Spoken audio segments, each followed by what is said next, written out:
In English? Translated. Assalamu alaikum warahmatullahi wabarakatuh. Welcome to our next Facebook Live lesson.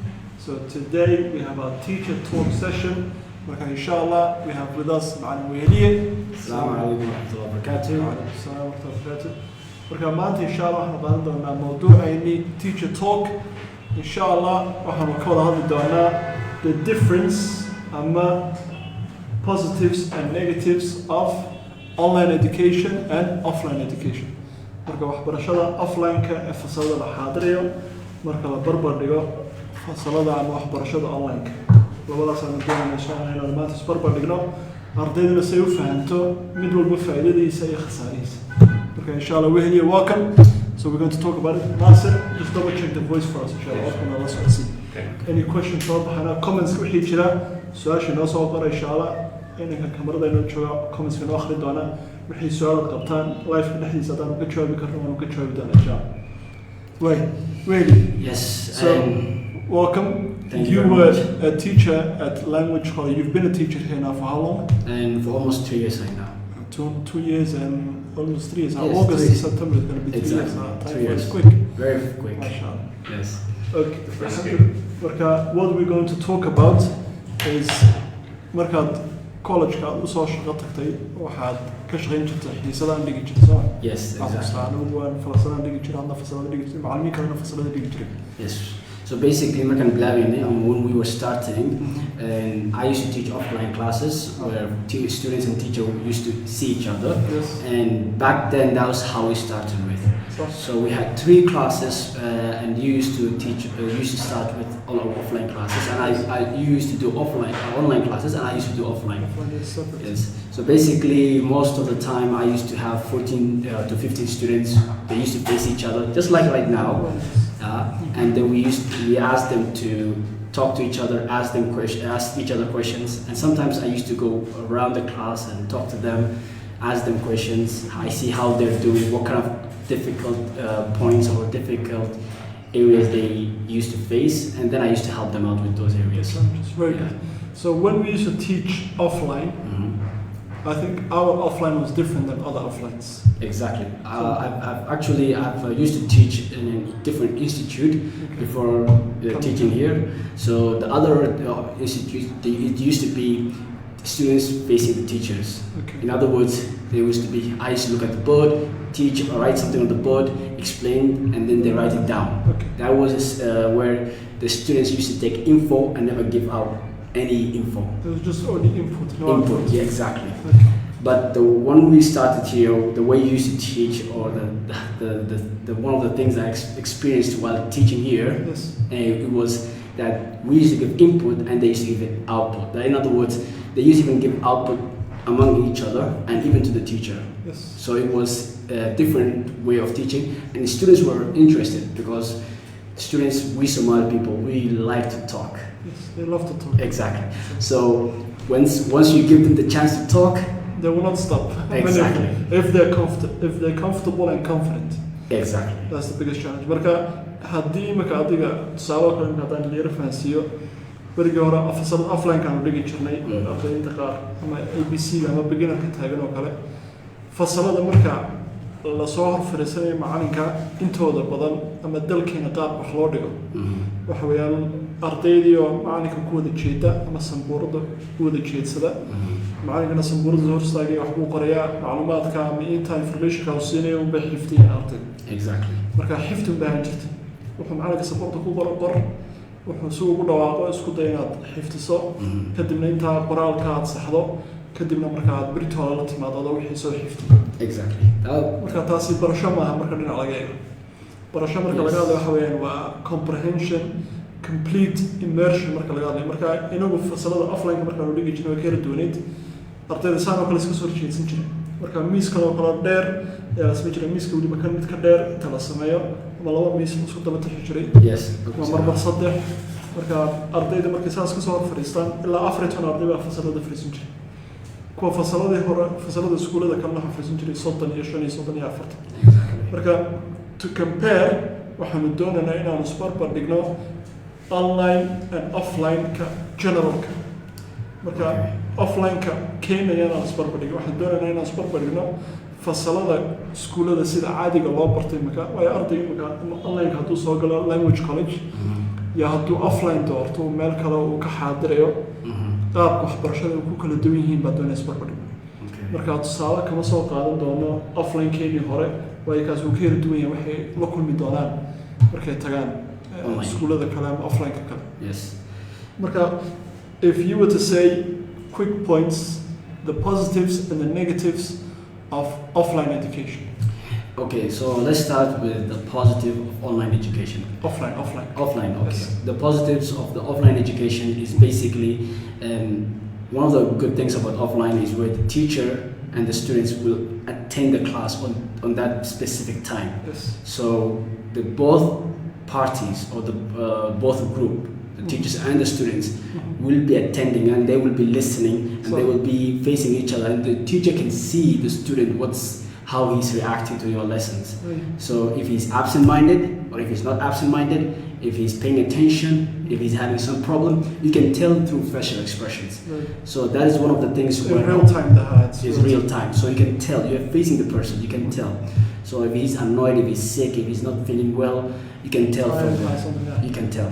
So and if he's getting bored, you can tell by his yawning, by his opening, by his starting to feel sleepy. You can tell. So, but that is one of the advantages or the benefits of offline classes. So if you use that same advantage, is that a disadvantage for the online? And ما أدري يمكن the online كأرضي probably كنا هيستمر مرة غير online كمرة كفر بقول كله ما دون نورت إن online كوناي بيسوي هذا الشيء لا وحن دون نورت غيبها كله إن أنا قبل أنا ويدي كله دون حيث سواك يعني. Exactly. كنا عدالة الله سماه وربط الله شيء مدوا بخسارة في ديس. Everything has advantage, disadvantage. Anything in life. marka online-ka ardayga waad garanaysaa adigu in online-ka aad ku dhigtaa ardayga dee waqti uu soo xaadirayo toos go-aan looma sameeyo yes imika zoom kuma dhigno weli insha allah waanu bilaabi doonaa mustaqbalka laakiin imika telegramka ardayga markuu ku jiro xilligu macalinka soo fadhiisto waa 8 subaxnimo ilaa 8 habeenimo soo ma actually 7:30 sorry 7:30 a.m. 7:30 a.m. to 8 p.m. exactly marka waxaan jirta 8 p.m. 8 a.m. to 9 p.m. exactly marka macalinka xilliga uu fadhiisto ardayga marka waxa laga dooni jiro anytime waqtiga u dhaxaysa inuu macalinka la soo xiriiro casharkii wixii loo diray ku soo shaqeeyo exactly laakiin ma ogaan kartid ardaygaas inuu hurdo inuu maanta daalan yahay inuu xanuunsanayo inuu wax kale ku dhacin you can tell inuu badankiina maxaan dhahnaa ardada u sheegay haddaad xanuunsan tahay noo soo sheeg si aan u ogaano and maxay ahayd aan meel ku qorno hadhowna markaad soo noqotid aan kaa warhayno because ardada we face the challenge where we don't know what's happening in their personal life unless they come and tell us by themselves they send us messages so sometimes they do tell us sometimes they forget to tell us because when you're sick you don't have the time to pick up the phone you don't even feel like talking through the phone exactly exactly marka badanki maxay sameeyaan they always do it after they get well or after they come back from certain situations like a funeral or anything else like going anywhere traveling after they come back that's when they tell us they say man waa maqnaa intaas ashaa maqnaa we do that and even there are two types of people they do come back on their according and they tell us and some of them we have to actually remind them and then they come back and they say how that would happen and I did not tell them I apologize we agree on both areas and that is one of the things we face one of the challenges or things we can face. And what are one of the positive things of offline education? To be honest, one of the advantages I believe that an offline disadvantages. We talked about disadvantages of offline classes. Yes. Okay, sorry. One of the disadvantages of offline classes is that it's time limited. Okay. You see, the teacher and students have only 1 hour or 2 hours of speaking to each other. Yes. However, when you're doing online classes, it's kind of different. Okay, so remember, we are in Somali society. We mostly talk in Somali. So the amount of time we speak English is limited. The 2 hours you're going to do explaining. You make sure you have to understand. You have to do the checking of the exercises and then correcting everything in that 2 hours. Sometimes even 1 hour. Most lessons are 1 hour, 1.5 hours. Depending on the institute, it depends on the institute. So once they leave that time, they start speaking again. They go back speaking in Somali. So what happens? Whatever they have learned in that particular time limit is forgotten. Okay. Because English is all about practice. Where it's reading, speaking, listening, is all about practice. So you know, in the field, it depends on the amount of time you feel. So let's go back to online. Okay. So online is kind of different. Online, you have the time is given to you, the entire day. Okay. So it's your job as a student to attend and apply whatever you have learned that day. Because we do send the lesson in the morning. So once we have sent you the lessons, what you have to do is listen to the lessons, read the lesson. Not only once, twice. You can do more than 10 times. It's up to you. To practice and سواء كلام كاتم كسيا في سوالي بعدين وشيء as an example أرتيد إن موضوع شوكتان بري هذا كاشيخية بفيديو هذا كتوه. صلاة سوقاتو كورس إنجليش بعدين حسوس صارت معنا كل شيء. anyways بحي كورس كل ما يستر تكيلو وقاعد لها ما نقول ما يستر لها سجال بلد. كل ما يستر تأفر بلد. 4 months.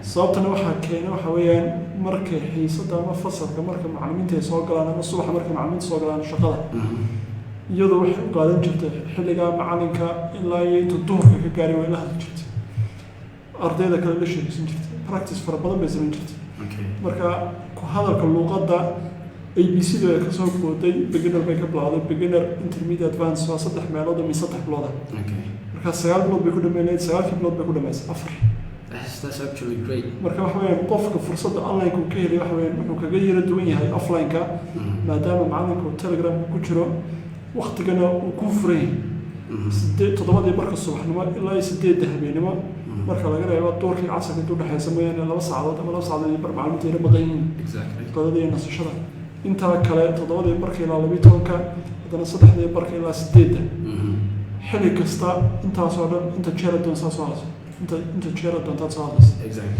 أرتدي قارب يدرس على شيء 10 times a day 20 times a day. Yes. Offline كبرامج بقولي حوالين حيصة مركز تكتو وساعات. That's true. Majority ما أنتوا ده بدو ساعات أما ساعة اللي بد.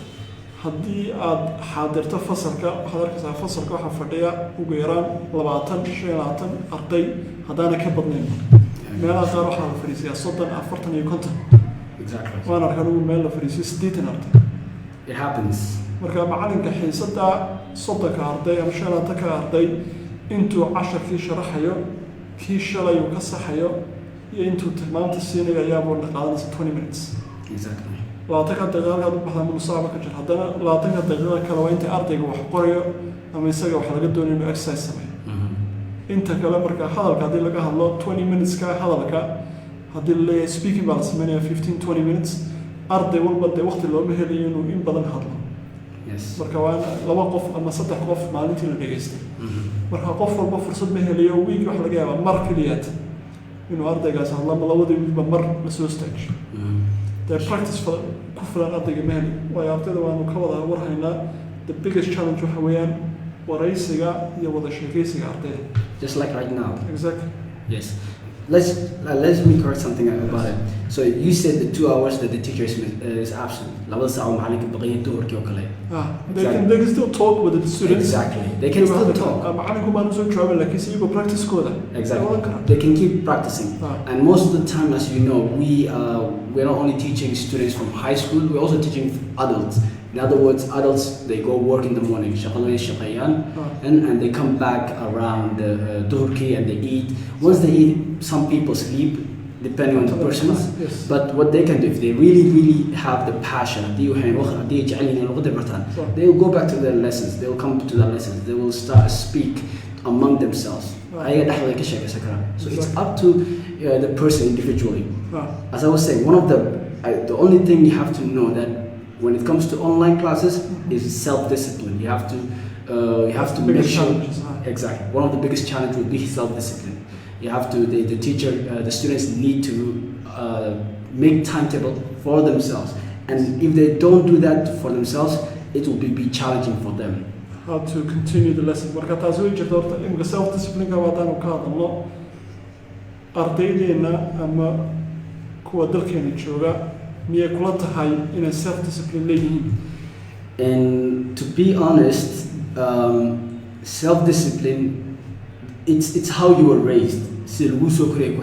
So some people, they have the challenge that they cannot come online every single day, even though they plan to do it, but they don't do the follow-up for themselves. They can't see it through. Exactly, they can't go through it. Yani if they plan something, they can't go through the plan they set up for themselves. Okay. So they fail to do that. However, there are some students who actually have the time and they do that with me. I have seen there's a guy called Abdurrahman, and he's mashallah. I've been teaching him for. Muhammad Bashir used to teach him. I used to teach him, and Zahra used to teach him. And he used to always ask questions. Anytime, every time, he used to always ask questions. Okay. So why was he doing all that? He was more active than any other student. So we used to ask ourselves, this guy is asking questions from right and left. Mm-hmm. He didn't stop. Continued. Yes. He will benefit the most. Exactly. He's the one who benefits the most when it comes to the students in the class. Mm-hmm. That is why he has the passion for it, and he has the ability, everything he needed. For example, internet, phone, a good phone, and an internet access. Those are the two things you really need. Smartphone has the internet. Yes, exactly. Self-discipline marka la eego kale ama qofku inuu naftiisa xakameyn karo oo qorshaha markuu samaysto qorshahaas uu ka dhabayn karo oo qofkan ficilkan inuu ku dhaqaaqi karo waa waxyaalaha inagu adag intaanu qorshe badan samaysano ayaa laga yaabaa qorshahaas inuu bartaada ku baaqo ama maalin iyo laba cisho inta lagu dhaqaaqo maalinta saddexaad kaba la iska daayo fasalada la xaadiriyo kale taas way u bixi jirto marka online-ka oo kaliya ma dhibaatadaas offline-ka waa dhibaatada way leedahay وهذا حسوسته أطلع أفضل جدا يستوين قليان لعقته بحيان تطبعات كهراء ما لبض تطبعات هرين تسفعني معدن بيش الكواد كذا بيش الكواد من تسفعني معدن بيش الكواد مركز دماته وحلاقيه على العقد هنا اللي حكي علينا بس لين فيديو ولا عقد عليه بيش هسيان العقد بأخسر exactly بيش مركز دم يستان وحلاقيه عشان تعيشه قدام بيس بيش تاني دمان أيوة أرضك كهراء يسكون كمان نبغى بسامي هذا ما يشوف كير عكسية لبض عيشه مركز دايو iska daa laba cisho cashar ku dhaaftay Britain iska naso wiiga dab bahalkii ka jaan qaadi doonto markay wiigaas u dhaafto wiig dhab ku dhaafay halkeed ka soo gaay dan wiig kala ku sii darsamay wuxuu arkay ardaygaasi isagoo laba toddobaad ka maqan fasalkii kadibna uu isleeyahay ba sidaa buu gahay asaasna ku xaraam in badan waan aragnaa. Yes, but let's add to this. That is when it's offline classes. Yes. When the student ardayda maxay they see they have the challenge where they basically عشان معلن هدو or يعني they don't come to class or they're absent. The lesson is gone. They won't see the lesson again. Exactly. But our online classes, you can go back to the lesson. If you were not there, for example, you were absent on that day or something happened, you actually can go back to the lesson because the lesson is there waiting for you just to listen to it and understand and do the activity.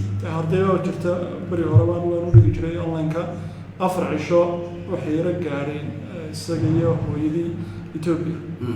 After the Shamu Kusona, the Lama Cups, I'm sure we laugh and it's Kassar. I'm going to hang Kassar, I shall so nice. I should go Macalin Mahdi do loss of the ha. What has the summer?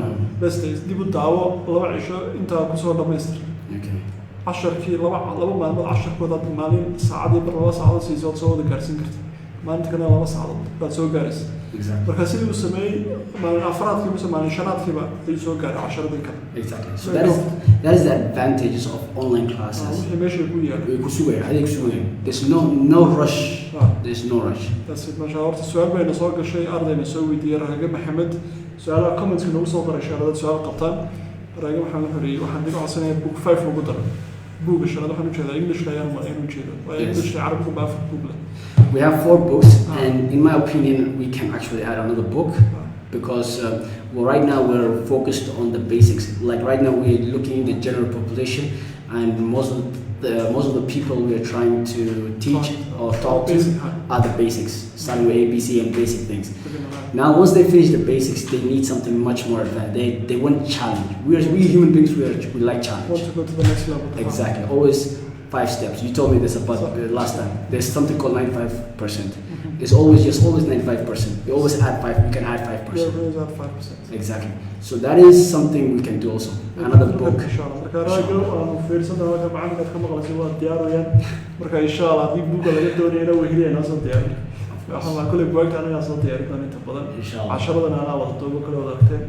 لكن إن شاء الله بوك الشناد وكلها هارتيدي ما دام تردد سوينا بدنس بوك الشناد كوسي تبغى تحصلنا يعني صرنا دي سطح بلاد كوقع طوي ونكسرنا. Yes.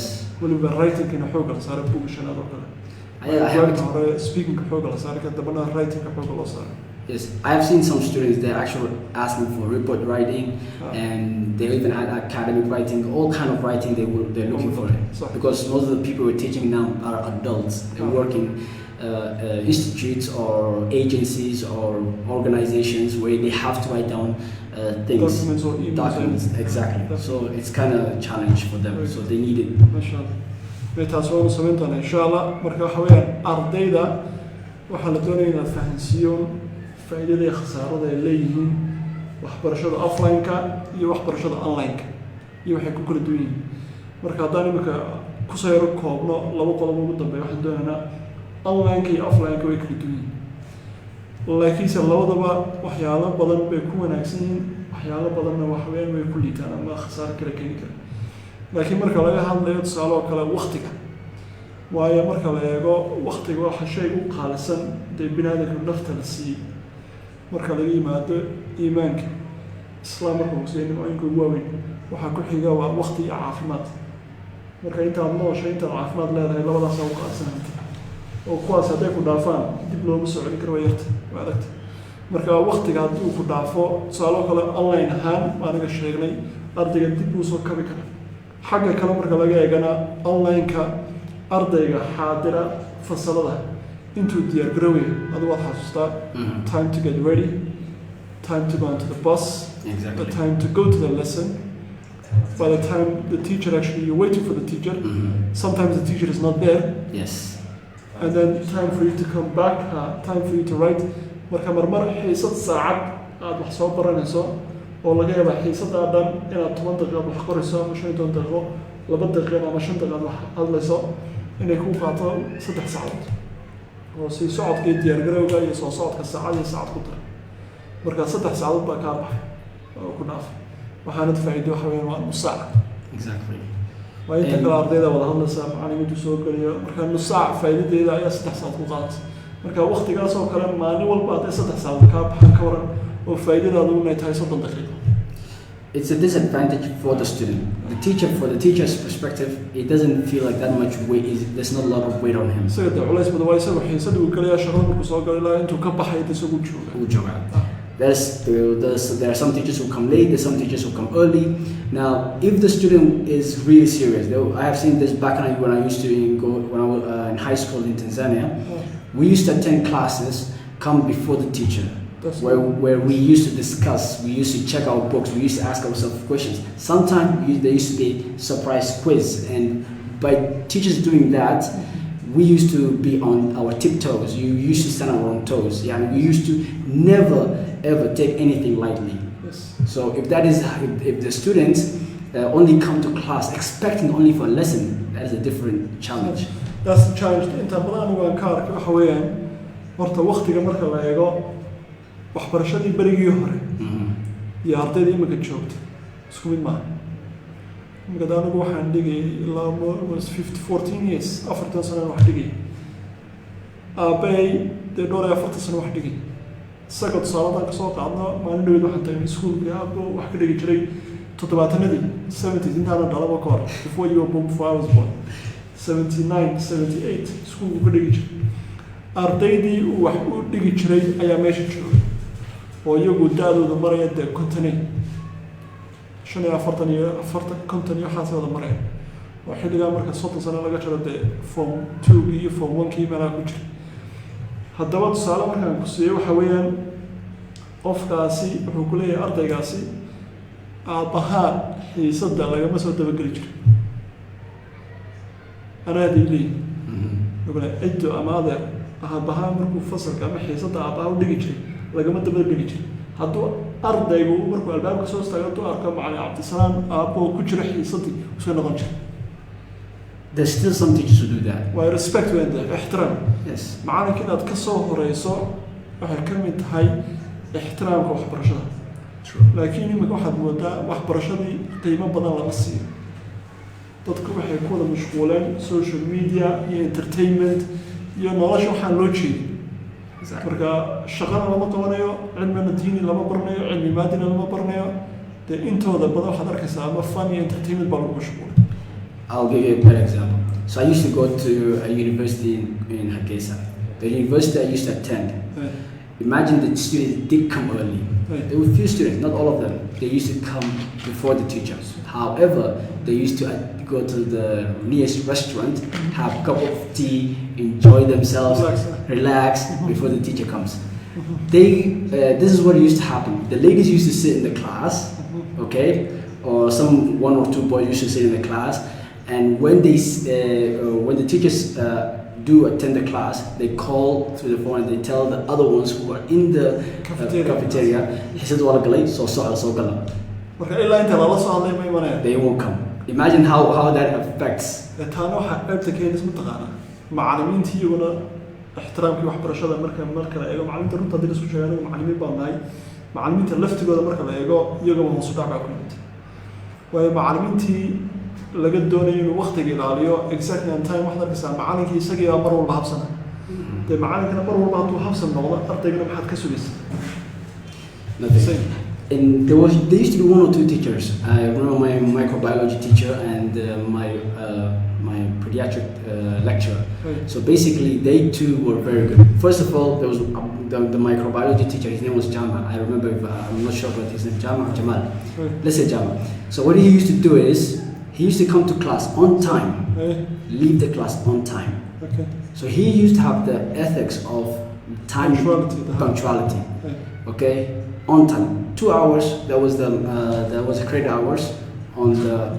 Okay. That was the credit hours for the teacher. So he used to come on time and leave on time. Okay. That was very good. Now the other teacher, I'm talking about Rahman. He might come a little bit early, a little bit late. He used to go pass somewhere, but he never let anyone come after him to the class. Never entered. No one entered after him. That was never. Okay. If it happened, yeah. I wouldn't. You might have been one or two reasons, but never. We wanted to come to this class because everything he used to teach, everything he used to say was in the exam. It was useful. Okay, that's also part of the teachers. بلاغة ده معلمة ده بلاغة ده ولا وقلش. لنا waa wax la barto. لكن هذا أنا مسوق هو almost half an hour كمان كشرين. What do you think is the future, or is online education the future, or is it still going to be offline? Or what can we do as a country to prepare for the online system that's coming in the near future? When it comes to online for the future, I believe anything and everything that we are teaching right now, offline can be taught online. Okay. All right, unless for some other areas, some specific areas which needs medical courses or engineering, those ones we do need to go for practical areas, to go to the field and do things. There's some areas you need to go and do things practically. However, if we really need to do offline classes, online classes, most of the courses could be online classes. Okay. So when do we need to go to the teacher? Or when do we need to go see the lecturer? Is when he is going to show us something based on skills. Yes, practicality. So, exactly. Or even if it's a peer-to-peer review, or like student peer-to-peer review, or like a counseling session for students. Exactly. Sometimes those challenges. I agree with you that online, basically all courses can be taught online. Exactly. But the website Udemy or Wiz IQ or almost doesn't mean after what. But I think also the Chamala school and the secondary primary schools we can change it. First of all, secondary schools should not be changed. No change. Yes. Even primary schools and secondary schools and universities. Like in a core la barbar big dona, I mean barbar swan dona school online or supplementary. sidii marka tusaale oo kale ingiriiska oo kale waxaa jira iskuullada imika markii coronavirus ku dhacay iskuullada intooda badan system online ay wada samaystay markii lagu noqday fasaladii online-kii lama joojin oo activitieskii iyo homeworkskii assignmentskii berigii buug iyo warqadda lagu soo qori jiray macallinkii online-kii imika wixii oo dhan baa ku wada shugay xaggaa ka eegun kornay. Even before that, we used to assignments, presentations. Not in this country. I won't say in this country. This country is going to come. That's what I'm hoping, inshallah. We hope that too. I hope that too. But I watched this through the movies and all to other areas. Students used to submit their assignments online to a teacher. They used to send it to their teacher's email. That's it. They never used to come to class and say, "This is my assignment." No. They used to always send it through emails. To the teacher's email. Email, that was the old system. Even now, I a system online. File can upload thesis assignment essay automatically plagiarism you saw sorry. Yes. We have copy paste. We have Google copy paste. The upload within few minutes. You could check had to cow garden while plagiarism, but the online education, I think, marka la eego dalkeena horta faa'iido badan buu keenay waxa jira tusaale oo kale ardayda in online ka dhigata. Alhamdulillah, I think more than 2017 baan plan online ka. Marka 2021 afar sano ku dhawaad baan imika. Yes. Konto kuna arday wax ka badan baa wax. More than 50,000 students. Yes. We did. Yes, actually more than that. More than 50,000 marka la eego konto kuna arday wax ka badan baa ayaa online ka wax ugu dhignay. marka alxamdulillah inta ay ka badan insha Allah waxaan rajaynaynaa inaan gaari doono noo soo duceey waxa dhinaca kale ka soo baxay waxa weeyaan arday badan oo miiga jooga ama meelo aan macallimiin native ama qurba jooga ama macallimiin si fiican luqad u bari kara ardayda aanay joogin oo aan laga heli karin maadooyinka qaarkood ayaa online ka faa'iideystay. That's true. imika waxaan magaalooyin ama tuulooyin weligood aan maqal ardayda markii fiidda soo duubay ama magaalada markay soo sheegay meelaha qaarkood maanta ay ku horeysaan marka wax weyn internetkii meel walba uu gaaray taawaradii meel walba ay gaareen laakiin iskuuladii weli meel walba ma gaarin macallimiintii weli meel walba ma gaarin imika sheekh dirar oo kale iyo sheekh mustafa oo kale marka laga hadlayo alxamdulillah waxa weyn cilmigooda wuxuu gaaray intaasoo milyan oo qof maalin walba oo youtube-ka iyo facebook iyo meel walba marka cilmigaa marka la faafiyo ummadda faa'iido bay noqonaysaa marka online haddii wixii laga dhigo dad badan intii ka faa'iidaysan lahayd marka hore intaa in ka badan ayaa la gaarsiin karaa insha Allah marka waxaan rajaynayaa if you summarize the last point what do you think is if you put the two side by side which one would you choose? The future is online. The future, if you look at the future will be online. And the offline, if the people want offline, they can choose online. But however, the future, everything which is based on explanation will be online. Especially for adult education. waxaan ka hadlaynaa waxa weeye waxbarashada dadka waaweyn. Okay. Marka adult education waxa weeye wixii extracurricular activity maaha lagama hadlayo jaamacad lagama hadlayo secondary school waa adult education waa optional. That is, for example, me. Right now I'm doing an online education. Even right now I do work. So since I work, the only time I have is when I go back home and doing my late hours night. Exactly. So what I do that time, since I want to learn something, I just found a website and they have everything, courses, whatever. Exactly. Everything's ready for them. So I just need to pay it and then get the lessons and do it according to my own pace. Exactly. That's it. So depending on the person, if he wants to learn something, okay, find a website. Or find an institute online, pay the fee, and they get the courses on your own pace. Learn one by one. It's up to you. So for me, I believe if an adult wants to learn something new, it will be focused on online. He can work, and after working, getting his own monthly monthly whatever payment salary. After that, whatever he wants to develop for the future, whatever he wants to learn, he can learn late night. Tusaale kale hadda ku siiyay marka qolaan bari hore wada shaqayn jirnay inan baan ugu jirtay inantaasi horta inan baa waxa isafray inankii ugu jiray inanteedu waxay meel kale inankan halkan la shaqayn jiray wuxuu sameeyay xilligu shaqada soo galay wuxuu ka bilaabay assistant. Yes. Within year and a half sanad iyo badh managerkiisa ayuu dhaafay waayo muxuu samayn jiray markuu shaqada ka baxo halkay kuwan kale iska tegi jireen ama meelaha makhayaha ama xaafadooda iska tegi jireen ama baarakooda isagoo wuxuu samayn jiray intuu xaafada tago casheeyo nasto ayuu course online qaadan jiray 2-3 saacadood oo kale uu kusii jiray maalin walba soo waday course-ka buu sii dhamayn jiray shahaadooyinka markuu soo saaray dee maamulkii ugu sareeyay buu kolkuu soo bandhigi jiray activity buu baran jiray sales buu baran jiray shaqadiisa kolba kor bay socotay exactly markaa skillska markaad kordhisato adigana albaabo kale baa kuu furmay waa sida rasuulka sal ll slam badee mar baa nin dhalinyaro ay yimid markaa wuxuu yihi xirfad wuxuu leeyahay markuu yidhi wax xirfadna ma laha wax cilmina muu baran xirfadna ma laha maca xirfad beereed ama xirfad inuu dee ama wax dhisi karo ama wax samayn karo ama dee maxaa la dhahaa dhar toli karo waxba kama aqoon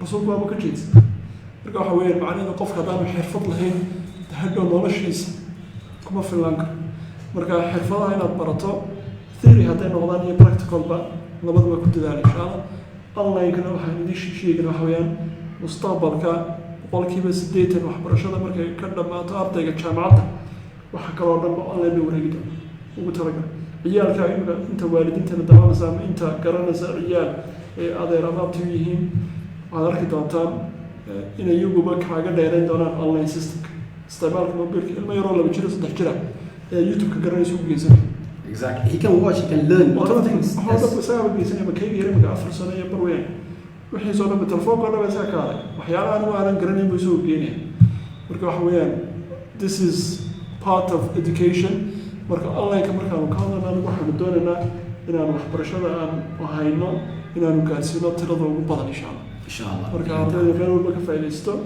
free hadday noqoto iyo hadday lacag bixinayaan hadday facebooka ka daawanayaan hadday course-ka isdiiwaangelinayaan labada waa isnaadkeeda muhiimadda waxa weeyaan inay ka faa'iidaystaan wax bartaan iyagoo guryahooda jooga insha allah جزاك الله خيرا.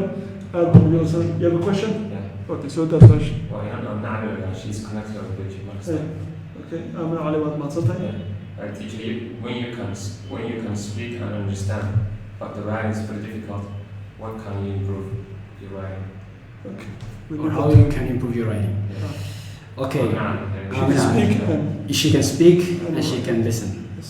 Okay, she can speak and she can read.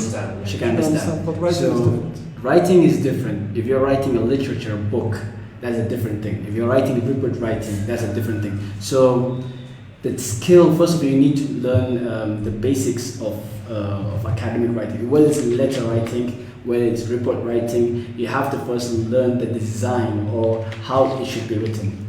And then after knowing that steps of how it should be written, the second step was going to probably be taking everything you have learned and applying it. So if you learn something, for example, how to write a letter, a formal letter writing, like for example, I want to write a formal letter writing based on, I want to request for a holiday for a month. I'll write it down in a formal way. The formal design should be there at the same time, on the left side, on the right side, the center, the body, the introduction, the conclusion, the signature, everything should be written in a proper way. Now, the material, whatever the vocabulary, the content of the letter can be changed the more you write. You can write it today. You can use a word you have learned before. You can change it by using some other words or some other vocabulary you have learned from reading. So the best way of to learn writing is reading more. I believe so. So if you read more, you will learn new vocabulary. If you learn new vocabulary, you need to apply that vocabulary you've learned in your writing. Exactly. So exactly what Mahdi Weheliye said. How can I follow Madan Kugutaro? Salat and Pusio, Aniga Mahdi Macalin. English Mahanu Gurey 2002. Lawadi Kuria Lawadi Mahana to do it in Chile. Local English Hogan Katani, like he's a Hiligasan Marka Hogasi Sarich. Waayo waxa weyn Holland baan ku soo kornay marka adigu luqadda baranaysaa bas sida aad ugu bartaan aan u bartay marka markaan talooyin ku siinayo waxaan uga soo baran kaalada 2002 marka aab wuxuu sameyn jiray aab ma sha Allah ila khayraasiyo book intuu soo baxday English ayuu book English intuu dhiigo qorin jiray laba notebook ayaan soo qaadan jiray booga sida uu qoran yahay ayaan doonayaa inaad dib u qorto نوع ملحق وجري what's the point محل معنا زميلس بوجينا سيدي سوق قرية بوجو قرية بعد آخرية فهمي لكن آخري أو سيدي سنة تبو قرا بوجينا تب هذا قرية آخر سنة واحدة وقضى ولا سكتوريا ما يوحش سيدي سنة تبو قرطة مركا أنت أما شن page أما تون page هالنقطة سوقات أما شرايد هالنقطة أما news article website كآخر صار سلام news article كا أما website كآخر شيء أما شرايد كان اللغة دي نشوف آخر شيء واللي بشرايد كي النيوز ويب سايت هذا عادي في عام ويوحي استعماله يعني هذا كديدي برتا مركز قريصة إريجات فهم ويدا وتشوف سنس وتكون تشوف سنسا حتسوق ساعة ديكشنري وحتبارسها معناها إريجا مركز حال الدنيا وحول بعض قريصة إنها تفهم سنت وحيد فهم ويدا إريجا بار مع ميزة صاصر مركز فهمته قر eraygaasi markuu 10 jeer kugu soo noqdo marka dambe uma baahnid inaad dib u eegto adiga waa laba jeer saddex jeer markaad eegto marka dambe aad xigtay sidoo kale waxaan ka bartay xagga grammatic rules adoon ruleska baran ayaad baranaysaa how to write grammatically correct marka adoon garanin komada goorma la joojinayo xagga maxaa la joojinayaa dareen baad ku galaya sida af Soomaaliga oo kale markaad ku hadlayso qofka markuu qurbaha ka yimaado oo kale af Soomaaligiisa markuu yara qaldan yahay sida kayga oo kale أما أريد قار المشهد وهي أنا بقى وهي أنا كنا بعدها بيقدر exactly صاروا كلا أفصامات وكلا قف واتكدرين مثلا سلام مركبة أرجع على مدى أريد يصير نفسي لكن إذا هدي مقلوب ويدي على مدى أريد يصير نفسي بعد كتير هذا كويدي الشروط تاعتكم كنتين على مدى أريد يصير نفسي من نحو أفصامالي هاني يمفانسي كرتت صاروا بس إما هدي على كلام هو قراء جملة أما وين أفصاماليا weerka Soomaaliga aad aragto inuu qaldan yahay hadaad igu tiraahdo halkaas aad qaldan waayo waan kula qaatay naxwaha Soomaalihan ama shuruuda naxwaha aad igu sheegi karto inuu halkaas qaldan yahay sheeg waxa laga yaabaa inaad soo saartay laakiin soo dareensat sidaas oo kale ayaad luqadda Englishka dareenkiisa ku bartay marka mar walba isku day inaad wixii qorto qoraalkaaga markuu bato anu laba buug baan ku buuxiyay sabar holiday laba buugada notebooks ka ilaa 100 page mise 120 page ka laba buug labadiiba markaan dhammaystiray horta in badan ayaan ka faa'iiday English writing han marka taasna way iga tahay insha Allah inaad ka faa'iidaysataan jazakumullahu khairan wixii su'aalo kale soo baxay inoo dara weheliye qodobka lagu daro one last point please iniga mahadsan when you're using dictionary macluumaad sida dictionary ka baara there are some dictionaries in English to Somali or خلطن أما sometimes or telephone كل جست عمله أما app كل جست عمله ولا هو exactly so I believe the best way to learn is English to English dictionary Oxford book النفتي إذا نسوق هذا كون أحسن كاسات كاستعمال كتاب website كتصور كل synonyms it's better to learn that way exactly what it's choice English to English best choice I can tell you right now because one word has 2-3 meanings in Lahankara depending on the sentence you put in on how you put in exactly depending. That's one. The other thing I want to add is why did you write it down? You could read the word وتخرجت مع إنه هذا هو آخر كلام مو إنه آخر وكتبنا أقول هو أريد معنيه مثلاً سني هو رأيك he could search right لكن مو خري why the spelling because when you're doing letter writing you need the correct spelling so that's the another trick you need to learn writing in what you have copying something out from one book to another book and writing that is the best thing for you. That's good. بس جزاكم الله خير حاجة أنا بسوق كومي دانا السلام عليكم ورحمة الله وبركاته.